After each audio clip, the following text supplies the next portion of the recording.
গৌরীপুর রাজবাড়ি। হ্যাঁ। এই গৌরীপুর রাজবাড়ির প্রতিষ্ঠাতা হইল নবাব সিরাজের পুত্র যুগল কিশোর রায়চৌধুরী।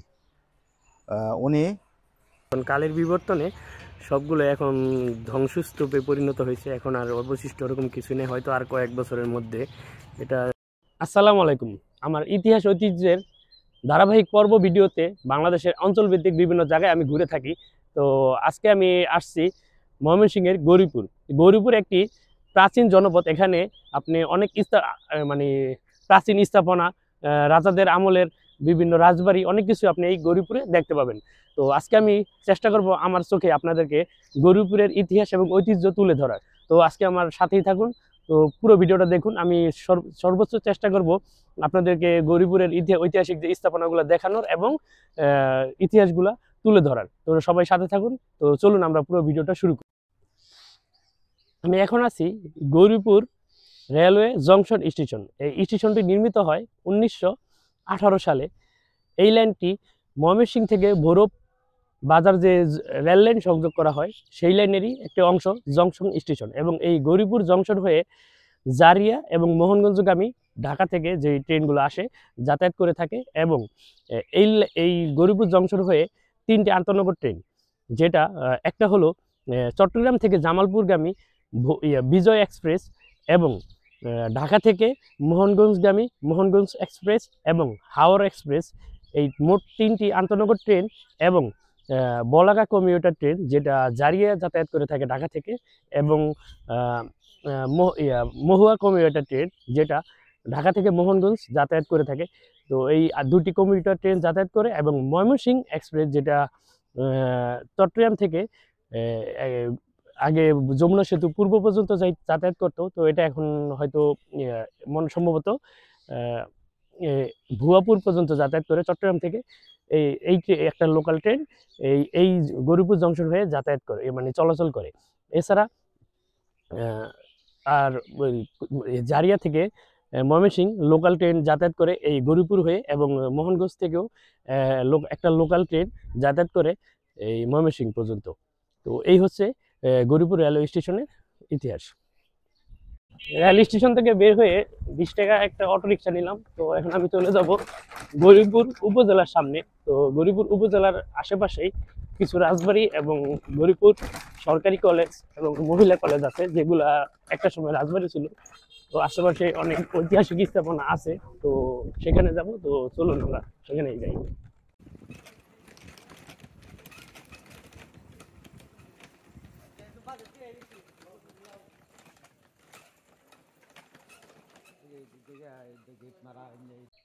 এই যে এটা একটা রাজবাড়ির একটা অংশ। তো এখন এটাকে গৌরীপুর প্রেস ক্লাব হিসাবে ব্যবহার করা হইতেছে। তো দেখুন সেই আমলে কত সুন্দর নান্দনিক এই স্থাপনা তৈরি হয়েছিল। এখন দিনকে দিন হয়তো বয়স হচ্ছে, আর সে তার এই রাজবাড়িটি তার জৌলস হারাচ্ছে। সামনে দিয়ে একটু চকচকা বা জাঁকজমকপূর্ণ লাগলেও ভিতর দিয়ে কিন্তু সেরকম নেই, মানে দেখাই যাচ্ছে যে জরাজীর্ণ হয়ে গেছে, বয়স হয়ে গেছে, আস্তে আস্তে তার জৌলুস হারাচ্ছে, এবং হয়তো খুব বেশি দিন হয়তো থাকবে না যদি এখনই রক্ষণাবেক্ষণ না করা হয় ভালোভাবে। প্রেস ক্লাবের ঠিক পিছনেই অবস্থিত শ্রী শ্রী দুর্গাবাড়ি পূজা মণ্ডপ। এটি প্রতিষ্ঠিত হয় প্রায় 260 বছর পূর্বে। এটি প্রতিষ্ঠিত করে জমিদার বজেন্দ্র কিশোর রায়চৌধুরী।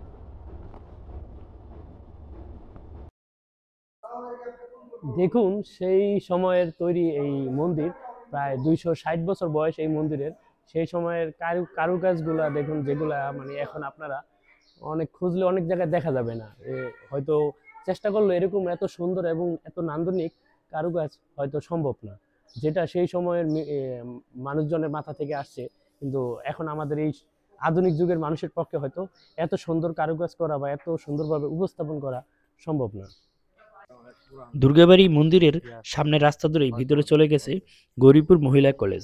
এই গৌরীপুর মহিলা কলেজ ছিল জমিদার বজেন্দ্র কিশোর রায়চৌধুরীর বাসভবন। এই যে পরিত্যক্ত যে ভবনটা দেখতেছেন, এটাই তার অন্দরমহল ছিল, এবং অন্দরমহলের পাশেই ছিল তার বিচারক কার্যালয়, যেখানে তিনি প্রজাদের বিচার করতেন। এবং তার পাশেই আছে ফাঁসির কাস্টরি, যেখানে প্রজাদের ফাঁসি দেওয়া হতো।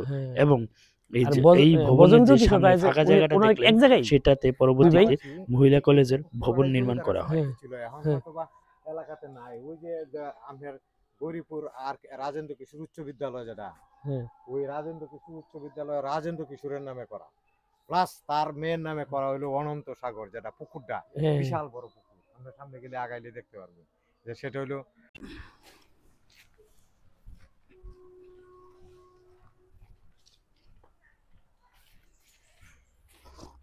আপনারা এখানে দেখতে পারবেন, এখানে একটা ইদারা ছিল। এটা কি ছিল?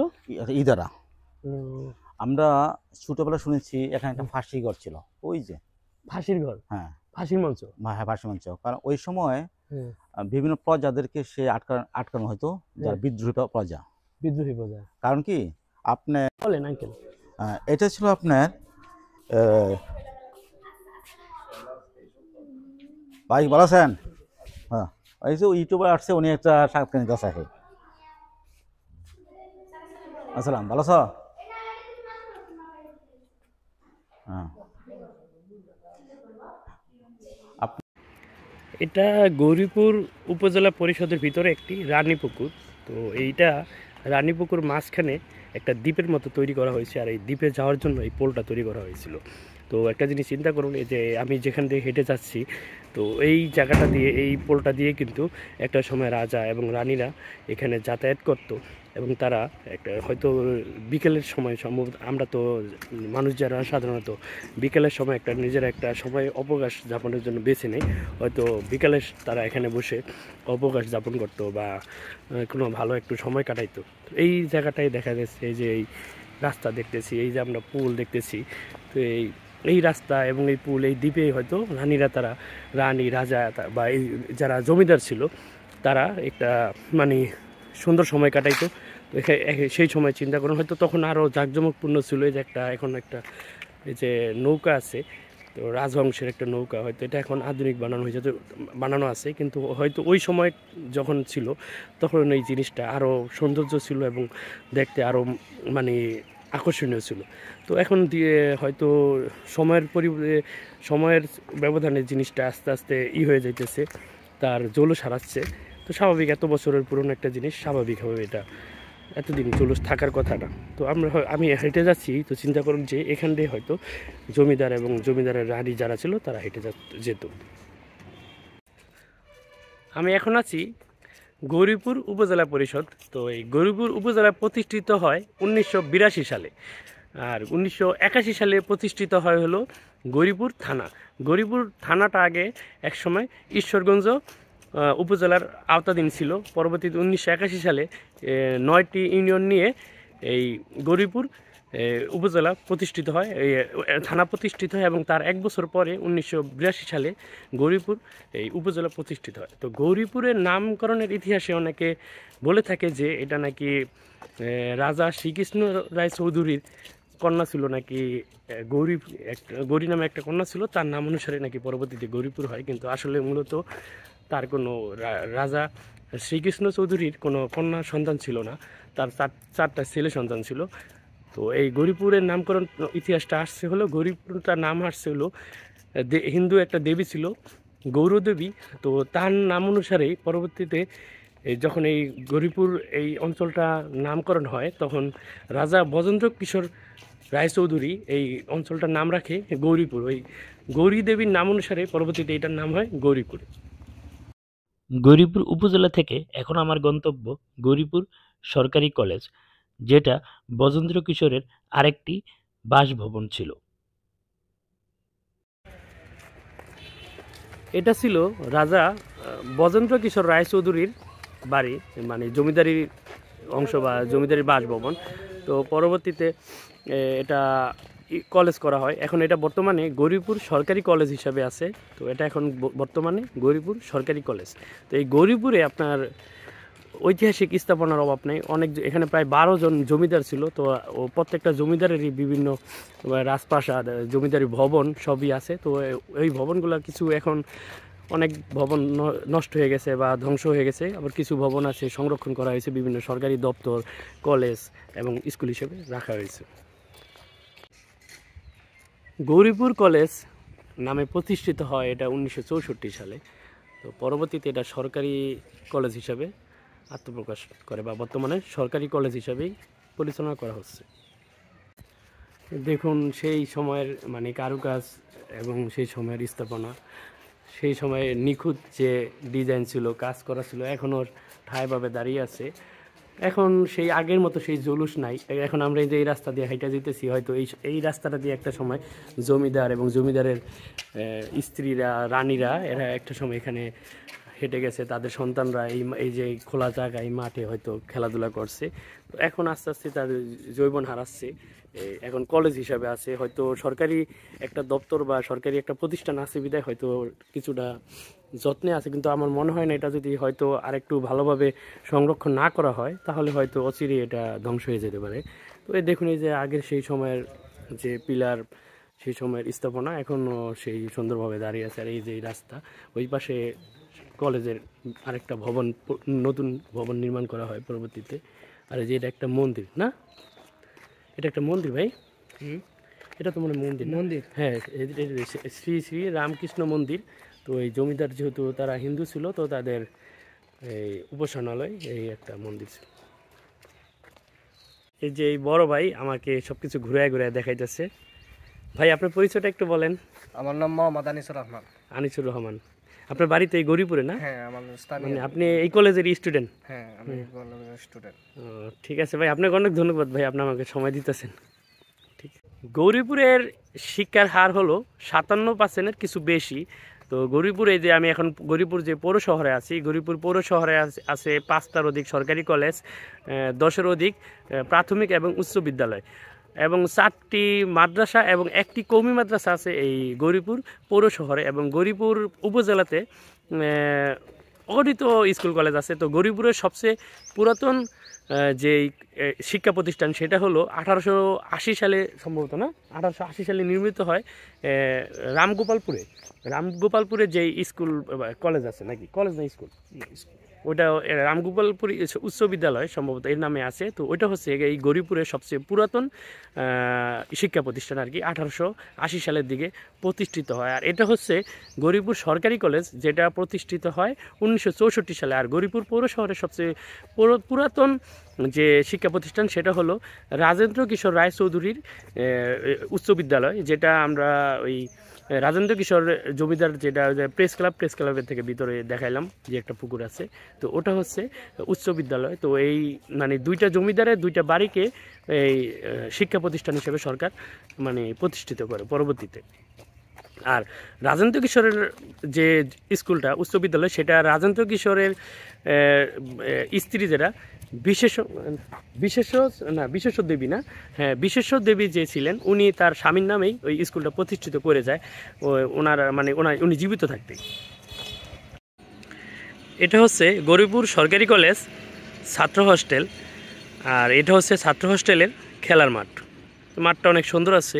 তো অনেক বাংলাদেশে বর্তমানে ম্যাক্সিমাম কলেজ বা পৌরশহর এরিয়া যেগুলো থাকে, পৌরশহরগুলোতে কিন্তু এরকম খোলা মাঠ খুব একটা পাওয়া যায় না। তো এই ছাত্রাবাসে দেখেন 2টা মাঠ, এই একটা মাঠ আর ওই অপর পাশে আরেকটা মাঠ আছে।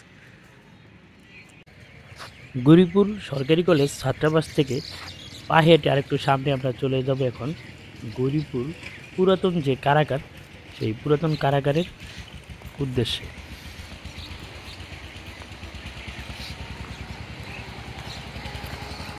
এটা হচ্ছে পুরাতন জেলখানা মোড়। তো ওই সামনে হচ্ছে উপজেলা পুরাতন কারাগার আর কি, তো পরিত্যক্ত ভবন হিসেবে পড়ে আছে। আর এটা হচ্ছে পুরাতন জেলখানা মোড়। আর এটা হচ্ছে শহীদ সিরাজ সড়ক। এটা হচ্ছে গৌরীপুর উপজেলার পুরাতন কারাগার। এটা দেখা যাচ্ছে যেটা যখন ব্রিটিশ শাসন আমলে নির্মিত এই কারাগারটা। ব্রিটিশরা যখন এই অঞ্চল শাসন করতো, তখন তারা এই অঞ্চলে মানে প্রশাসনিক আওতাধীন একটা এরিয়া হিসেবে সারা বাংলাদেশে বিভিন্ন অঞ্চলে থানা কারাগার প্রতিষ্ঠিত করে। তো সেই সময় তৈরি এই কারাগার। তো দেখতে পাচ্ছেন ওই যে সীমানা প্রাচীর কারাগারের, তো এখন অনেক পুরনো হয়ে গেছে, মানে ধ্বংসও হয়ে গেছে, মানে যেহেতু অনেক এখন আর ব্যবহার হয় না, অনেক পুরনো হয়ে গেছে। তো এখন দেখা যাচ্ছে যে আপনার এটা প্রায় ধ্বংসের দ্বার প্রান্তে। তো এটা হচ্ছে কারাগারের মূল ফটক। আর এই যে পাশে হয়তো কারারক্ষীদের বাসভবন বা কারারক্ষীরা এখানে থাকতো, বা ওই যে ওই পাশে আরেকটা আছে, তো ওই যে দেখা যাচ্ছে ওই যে ওই পাশে পুরাতন আরেকটা ভবন, তো ওইটা এখন পূরণ হয়ে গেছে। তো একটা সময় এখানে হয়তো বিভিন্ন আসামি, কয়েদি, তারপর কারারক্ষীদের মানে কোলাহলে ভরপুর ছিল, কিন্তু এখন এটা পুরা জনমানব শূন্য হয়ে গেছে। তো এটা এখন মানে মানে পরিত্যক্ত একটা ভবন হিসেবে পড়ে আছে। জেলখানা মোড় থেকে আমি একটা অটো নিছি। অটো নিয়ে এখন আমার গন্তব্য রামগোপালপুর। তো রামগোপালপুর যাওয়ার আগে আরেকটি সুন্দর জিনিস আমি দেখলাম এবং চোখে পড়লো, সেটাই আপনাদের মাঝে আমি তুলে ধরবো। ডক্টর মুক্তাদির চক্ষু হাসপাতাল, এটা হচ্ছে গৌরীপুর শহর থেকে মানে পৌর শহর থেকে কিছুটা ভিতরে, মানে শহরের বাহিরে। তো একটা অঞ্চলের নাগরিক সুযোগ সুবিধার সবচেয়ে বড় একটা অংশ হলো সেই অঞ্চলের চিকিৎসা ব্যবস্থা। তো এই অঞ্চলে মানে এই গৌরীপুরের শহরের বাইরে এত বড় একটা চক্ষু হাসপাতাল আছে, তো বোঝাই যাইতেছে যে তারা চিকিৎসা মানে বা চিকিৎসা সেবাতে খুব একটা পিছিয়ে নেই। তো ভালো এক মানের চিকিৎসাও এই অঞ্চলের মানুষ পেয়ে থাকে। এই যে চক্ষু হাসপাতালের যে কর্ণধর ডাক্তার মুক্তাদির, উনি আমেরিকাতে থাকে। তো উনি ওনার নিজের এলাকায় এত সুন্দর একটা হসপিটাল তৈরি করছে। তো হসপিটাল তৈরি করার পাশাপাশি সুন্দর একটা অবকাশ যাপনের একটা বানাইছে। দেখেন যে এটা এই যে সুন্দর একটা পুকুর, এটার মাঝখানে ওই যে বোট আছে, বোট দিয়ে তারা বিনোদন নিতে পারে। এবং মাঝখানে এই যে পুকুরের মাঝখান দিয়ে আপনি এই যে দেখেন একটা দ্বীপের মতো তৈরি করে দিছে, এবং এই দ্বীপে যাওয়ার জন্য এই যে এখানে একটা সুন্দর একটা পোল করে দিছে, মানে সুন্দর একটা ব্যবস্থা। তো মানে রুচিশীল একটা মানুষ আর কি দেখা যাচ্ছে। তো এখানে হয়তো জনসাধারণের জন্য প্রবেশ ওরকম নাই, যার কারণে তালা মারা থাকে। তো আমরা একটু কোনোভাবে ফাঁকা পাইছি, তাই ভিতরে চলে আসছি আর কি। তো এলাকার মানুষের জীবনমানের মানে জীবনমানটা খুব একটা পিছিয়ে নেই, তারা খুব মানে মোটামুটি নাগরিক সুবিধা ভালোভাবে পেয়ে থাকে। এই গৌরীপুর আপনি আসলে মানে বাংলাদেশে আমার মনে হয় না এক জায়গায় এত ঐতিহ্যবাহী মানে জমিদারদের মানে অংশ এবং জমিদারদের যে আধিপত্য বা জমিদারি এক জায়গায় এত জমিদারের বাড়ি বা জমিদারি ভবনগুলা দেখতে পাবেন, পুরাতন ভবন, এগুলা মানে বাংলাদেশ আর কোথাও এত এক জায়গায় এতগুলা নাই। তো এখন আমি আছি ওই ডক্টর মুক্তাদির চক্ষু হাসপাতাল থেকে মানে 15 টাকা অটো ভাড়া করে আমি চলে আসছি হলো রামগোপালপুর। এটাও একটি জমিদারদের এই অংশ। যে আমি এখন যেখান দিয়ে হাঁটতেছি এটা একটা পুরাতন বাজার। তো এটার এই রামগোপালপুর বাজার আবার নতুন বাজার আরেক পাশে হয়েছে। তো এটা পুরাতন বাজার, এটা এই যে হাঁটতেছি এটি সবই জমিদারদের অংশ, জমিদারির অংশ ছিল। তো পুরাতন যে ভবন এগুলা এখন ধ্বংস হয়ে গেছে, মানে এখন আর নাই। তো আমরা এখান দিয়ে হাঁটতেছি। তো সামনে আছে হলো এই গৌরীপুরের সবচেয়ে পুরাতন শিক্ষা প্রতিষ্ঠান। তো আমরা এখন সেখানেই যাব। এটা হচ্ছে রামগোপালপুর সরকারি প্রাথমিক বিদ্যালয়। এটা প্রতিষ্ঠিত হয় 1891 সালে, প্রায় 150 বছর বয়স এই স্কুলের। এখন আমি আছি এই গৌরীপুরের সবচেয়ে পুরাতন শিক্ষা প্রতিষ্ঠান রামগোপালপুর পাওয়ার যোগেন্দ্র কিশোর উচ্চ বিদ্যালয়। এটা হচ্ছে 1891 সালে প্রতিষ্ঠিত। তার মানে এটা প্রায় 130+ বছর বয়সে, মানে প্রায় 150 বছর বয়সের স্কুল একটা শিক্ষা প্রতিষ্ঠান। তো এই যে দেখতেছেন এটি সব পুরাতন ভবন। এই যে নকশা ভবনগুলো তৈরির এই যে দেখলেই বোঝা যাইতেছে যে এগুলা পুরাতন, সেই সময় তৈরি করা হয়েছে। তো এটা হচ্ছে এই গৌরীপুরের সবচেয়ে পুরাতন শিক্ষা প্রতিষ্ঠান, যারা এই যে রাজা যোগেন্দ্র কিশোর রায়চৌধুরীর নাম অনুসারে এই স্কুলটা তৈরি করা হয়েছে। আর তো মানে এই অঞ্চলের সব কিছু এই রায়চৌধুরীদের বংশধরদেরই মানে বিভিন্ন হাতে করি, তাদের হাত করেই মানে হাতেই এইসব শিক্ষা প্রতিষ্ঠান তৈরি হয়েছে। এটা হচ্ছে জমিদারদের স্নান ঘাট, মানে পুকুর গোসল, জমিদাররা এখানে গোসল করতো, তাদের এই ঘাটে যেতে এত বড় দিঘি। তো হয়তো এটা এখন এই যে ঘাট করে সান বাঁধানো একটা ঘাটলা, একটা সময় এই যে সামনে জমিদার বাড়ি, তো জমিদারির বাড়ির এখান থেকে কাছে হয়তো ছিল। এখন তো ওই সময় তার রাস্তা ছিল না, তো রাজা রানীরা এখানে তারা গোসল করতো, তাদের দৈনন্দিন কাজ করতো এখানে। তো সান বাঁধানো ছিল, সুন্দর বিশাল একটা পুকুর। তো মানে আগের মতো সেই জলুসটা নাই, কিন্তু সেই তাদের যে ঐতিহ্য এবং তাদের যে নির্মাণ কৌশলী সেটা এখনও ছায়াভাবে দাঁড়িয়ে আছে। এটা হলো জমিদারদের প্রাসাদে যাওয়ার প্রথম মানে গেট। তো দেখতে পাচ্ছেন সেই সময়ের কারুকাজ এবং সেই সময়ের নকশা দ্বারা নির্মিত, এখনও ঠায়ভাবে দাঁড়িয়ে আছে। আর এই পাশেই হচ্ছে মন্দির। এটা যে দেখতেছেন এটা হচ্ছে এই জায়গার যে জমিদার বাড়ি রামগোপালপুরের যে জমিদার বাড়ি, এটার মূল ফটক, এবং মূল ফটকের পাশেই হচ্ছে এই যে যারা এখানে কারারক্ষী ছিল বা রক্ষী যারা ছিল, নিরাপত্তা কর্মী যারা ছিল, তাদের বাসভবন। তো সেগুলো দেখেন এখন কালের বিবর্তনে সবগুলো এখন ধ্বংসস্তূপে পরিণত হয়েছে। এখন আর অবশিষ্ট ওরকম কিছু নেই, হয়তো আর কয়েক বছরের মধ্যে এটা সম্পূর্ণ মাটির সাথে বিলীন হয়ে যাবে। দেখতেছেন এখন আর এই যে পুরাতন ভবন, সেই সময়ের এই যে এই রড, এই যে দেখেন সেই সময়ের রড দিয়ে তৈরি করা হয়েছিল যেই রড, এগুলো এখন ভাঙে পড়ে গেছে গা। পিলার, আগে তো তারা পিলার ব্যবহার করতো রডকে, তো সেই লোহাগুলো এখন ভেঙে হয়ে গেছে। তো দেখতে পাচ্ছেন হয়তো আর কয়েক বছরের মধ্যে এটা পুরোপুরি ধ্বংস হয়ে যাবে। আর এই পাশে এই যে বাড়িগুলা, এখানেই ছিল মূলত জমিদারদের বাসভবন। তো সেটা এখন আর নাই, পুরোপুরি ভেঙে ফেলা হয়েছে। এখন সাধারণ মানুষ এখানে বসবাস করে আর কি। এটা হচ্ছে রামগোপালপুর রাজবাড়িস্থ মদনমোহন মন্দির। তো এটা সেই আমলে, মানে জমিদারদের আমলে প্রায় 100 বছরের পুরাতন একটা মন্দির। যেহেতু তারা হিন্দু সম্প্রদায় বা সনাতন ধর্মাবলম্বী ছিলেন, তো তাদের ধর্মীয় উপাসনালয় হিসাবে তাদের বাসভবনের পাশেই এই মন্দিরটা প্রতিষ্ঠিত করে। জমিদারদের স্মৃতিচিহ্ন এবং ঐতিহ্য হিসাবে এখনও দাঁড়িয়ে আছে এই যে কাছারি ঘরগুলা। জমিদার মূল বাড়িটা নাই, জমিদারদের রাজাদের সেই বাড়িটা ধ্বংস হয়ে গেছে, কিন্তু এই যে দেখতে পাচ্ছেন যে এটা আছে এখনও কাছারি ঘর। এবং এটার পাশে এই যে আরেকটা কাছারি ঘর, ওটা মানে হয় আর হয়তো কয়েক বছরের মধ্যে এটাও বিলীন হয়ে যাবে মাটিতে। আর এই যে ওইটা হচ্ছে মন্দির। এই যে এখানে যে রামগোপালপুর, তারপর গৌরীপুরের এই আশেপাশের এলাকার যত জমিদারি, এর এই জমিদারি বেশিরভাগ অংশই ছিল জমিদার রাজেন্দ্র কিশোর রায় চৌধুরীর। তো উনি খুব অল্প বয়সে মারা যান, ওনার কোনো সন্তান ছিল না। উনি একটা সময় ওনার কাছের এক আত্মীয়ই, ওনার কাকা নাকি হয় সম্ভবত, শত্রুতাবশত মানে জমিদারির লোভে, মানে ক্ষমতার লোভে একটা সময় তাকে বিভিন্ন নেশা এবং নারী, নানান ধরনের যত বাজে নেশা হয় সেই নেশাতে আসক্ত করে, এবং আসক্ত করে তাকে মানে অসুস্থ হয়ে যায় একটা পর্যায়ে। এবং সে তাকে এমন অবস্থা করে তার স্ত্রীর কাছে যাইতে পারতো না। তো রাজেন্দ্র কিশোর রায় চৌধুরীর স্ত্রী ছিল বিশেষত্ব দেবী। তো বিশেষত্ব দেবী ওনার স্ত্রী ছিল। তো উনি মাত্র 24 বছর বয়সে রাজেন্দ্র কিশোর রায় চৌধুরী মারা যান। তো তার যেহেতু কোনো সন্তান ছিল না, তো তার জমিদারির অংশের কোনো উত্তরাধিকারী ছিল না।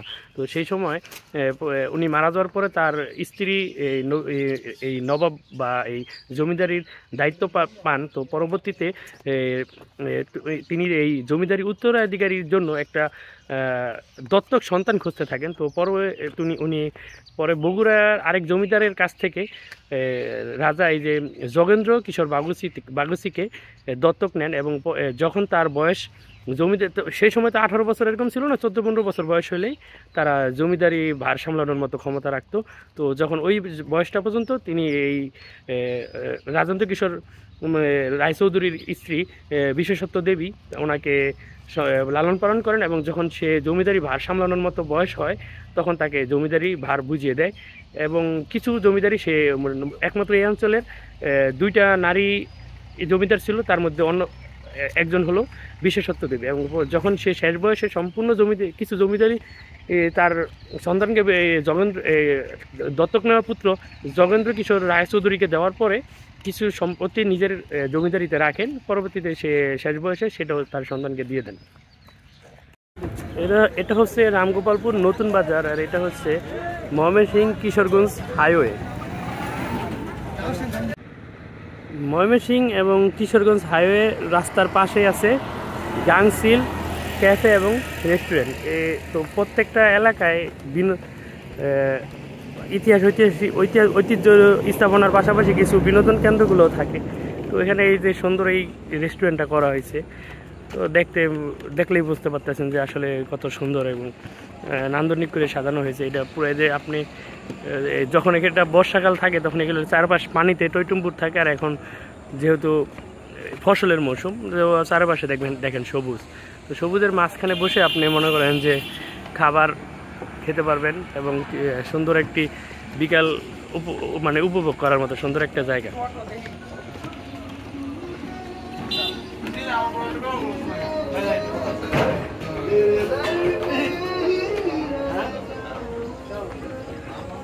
কেবিন সিস্টেম আছে, আবার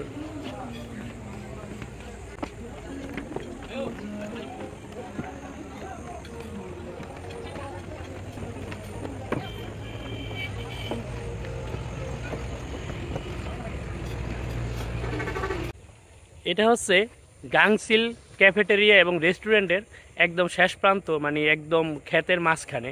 যদি বর্ষাকালে আপনি আসেন তো এখানে দেখবেন যে চারপাশে আপনার পানি, তো আপনি পানির উপরে ভাসতেছেন, ভাসমান একটা রেস্টুরেন্ট।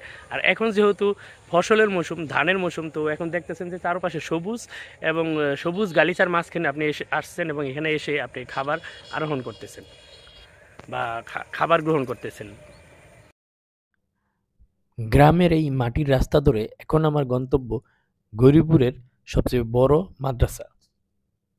এখন আমি আছি রামগোপালপুর জামিয়া রহমানিয়া দারুল উলুম মাদ্রাসা। এটা হচ্ছে গৌরীপুর উপজেলার সবচেয়ে বড় মাদ্রাসা। এটা হচ্ছে রামগোপালপুরে। এটা হচ্ছে গৌরীপুর পৌরসভা। গৌরীপুর পৌরসভা প্রতিষ্ঠিত হয় 1927 সালে। তো বাংলাদেশের একটি প্রাচীনতম পৌরসভা এটি। এটার আয়তন হচ্ছে 3 বর্গ মাইল, মানে 7.8 বর্গ কিলোমিটার, এবং এর জনসংখ্যা 65,000-এরও কিছু বেশি। তো নাগরিক সুযোগ সুবিধার জন্য এটা একটি উন্নত মানের পৌরসভাই। বাংলাদেশের ক শ্রেণীর, বাংলাদেশের যে পৌরসভার যে শ্রেণী ভিত্তিক যে নাগরিকদের যে নাগরিক সুযোগ সুবিধা ভিত্তিতে যেই শ্রেণী দেওয়া হয় সেই অনুযায়ী এটা ক শ্রেণীর একটি পৌরসভা।